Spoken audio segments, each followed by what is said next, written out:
Hello, my name is Allison Carmen, and welcome to my podcast, 10 Minutes to Less Suffering. And today I want to talk to you about our need for people to like us.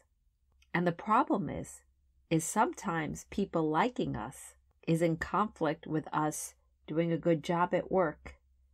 It's in conflict with how we really feel about something that's going on with a relationship.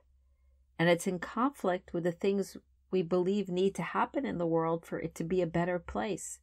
So sometimes our need to be liked causes us a lot of pain because we can't always have both.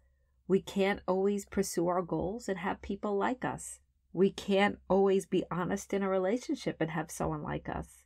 And we can't always agree with the people around us if we don't think that's best for a situation.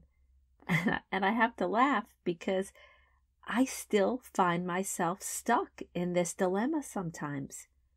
I think it's natural to want to get along with people, to have good relationships, for there to be peace, for there to be ease. And it's uncomfortable sometimes to have people not like us. And we don't want to live in constant conflict with the people around us. But when we don't speak up and we don't speak our mind and we don't pursue our dreams and our goals, then the conflict exists within us. And I have to say, the conflict within is often much worse than the conflict in the outside world. Because then we're stressed, and then we don't feel good, and then we don't sleep, and then we don't fulfill our life's path, and we don't get what we need. And yes, we have to consider other people while we're pursuing our goals. We have to be kind, we have to be open, we have to listen. But even when you do all that, sometimes people just don't like what you say to them. And then we feel bad that they don't like us anymore. This actually just happened to me a couple of weeks ago. I was at a client, we were working on a project, and I was not happy with the information that I was given. And the person I was working with wanted me to say, "Thank you, this is great," but I didn't feel it was great, and I felt it was missing a lot of information. And so there was the conflict. Because when I said how I felt, they got angry at me. They weren't happy with me.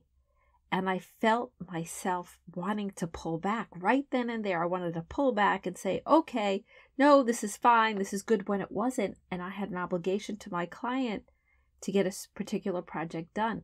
But I was so amazed how after all this work I've done about people pleasing and pursuing my goals and being kind and open, but also voicing what I had to say in this world, that the pull was still there. The wanting just to pull back and have that person like me and for us to be laughing and for us to move forward, but it couldn't be.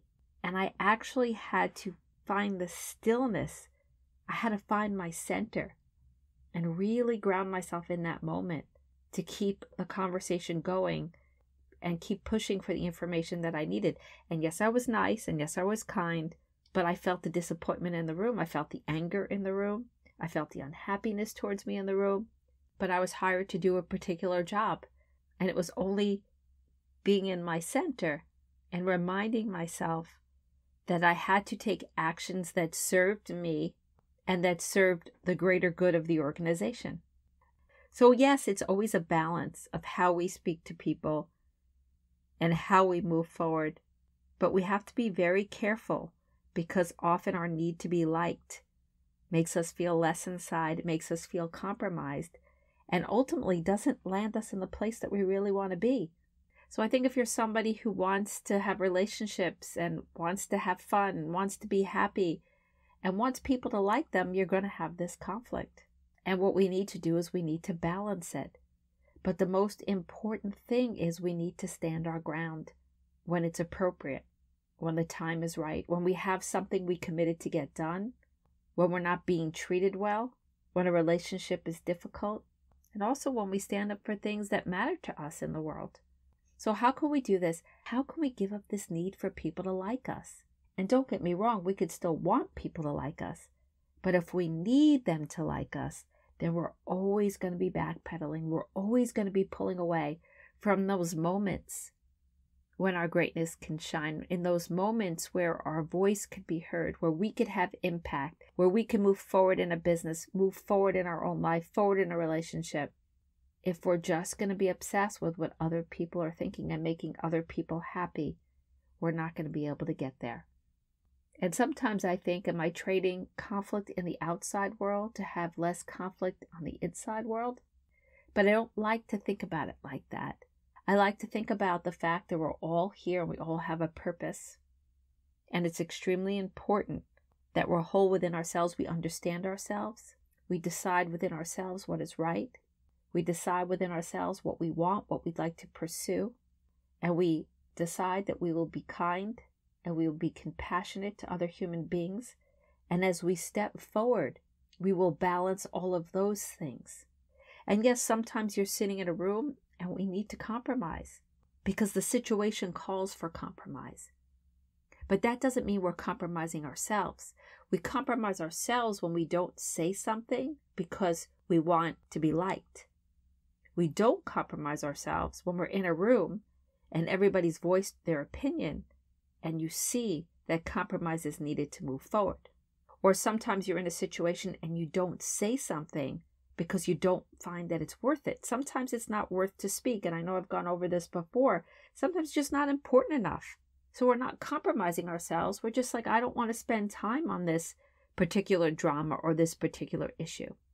But when something is meaningful to you and you don't say it because you want the other person to like you, that's when we start to have a problem. And you know what I also find? Those relationships, they don't last. If you're in a working relationship and you're not speaking your mind, it's going to keep happening again and again. And eventually, that person's not going to like you anyhow. If they can't take criticism, if they can't collaborate, if it's only their way or the highway, at some point in time, you will have conflict with that person. And then you're going to end up not where you want to be because you compromised yourself for so long. Maybe you're the one who doesn't get the promotion, or maybe you lose your job, or maybe you didn't do the work that you wanted to do in the world. And the same thing with a relationship. If you're in a relationship and you're just trying to please somebody and you're not true to yourself, eventually that person's not going to be pleased with you anyhow. And you will be more disempowered every single day. And we cannot live our best life if we're not harnessing our power in truth. Again, we could deliver these messages with kindness and compassion, but they're still messages that we need to speak into the world. And what's also so nice is that when you stop being obsessed with people liking you and you start to live in your truth and your own power, you align with people who love you just for who you are and people who appreciate what you have to say. They want to be with you because of what you have to say. And it makes life so much easier.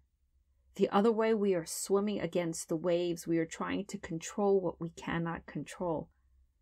And it's funny, sometimes we all believe that we can control, oh, I'm not going to say something because I don't want that person to get upset with me. I guarantee there'll be a point, if that's the relationship, they will get upset with you at some point. So it's better to be honest and to understand ourselves and understand our needs and our wants and understand how we believe the world should move forward and how we could participate. And as we move forward, we will meet people who go on the journey with us. So in a way, we think we're making our lives better by making the people around us like us. But in reality, we're hurting ourselves. And we're probably in relationships that don't work. And we're at a job that maybe we could be more successful at, or even a job that we need to leave. We shouldn't be so afraid of things ending or people not liking us, because sometimes the truth does set us free. And the truth gives us the freedom to pursue things in our lives that are meaningful. So our need for people to like us does sometimes take us away from a life of meaning and fulfillment.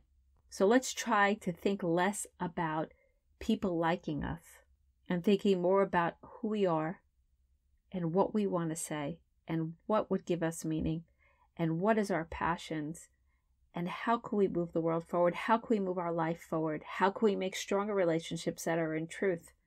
And because we start speaking our mind, we will devote ourselves more to kindness and more to compassion and to opening and to listening.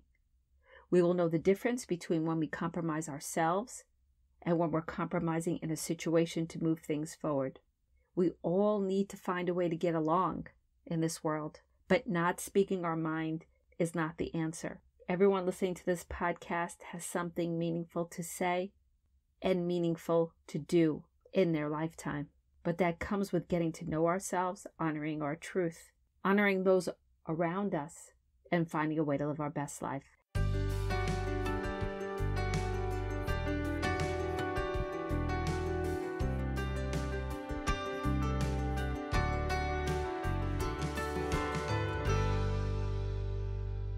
Thank you for listening to this podcast today. If you'd like to get in touch with me, you can email me at allison@allisoncarmen.com. If you'd like to buy my book, The Gift of Maybe, it's available at all major bookstores and online retailers. And if you like this podcast, you could subscribe and leave a comment.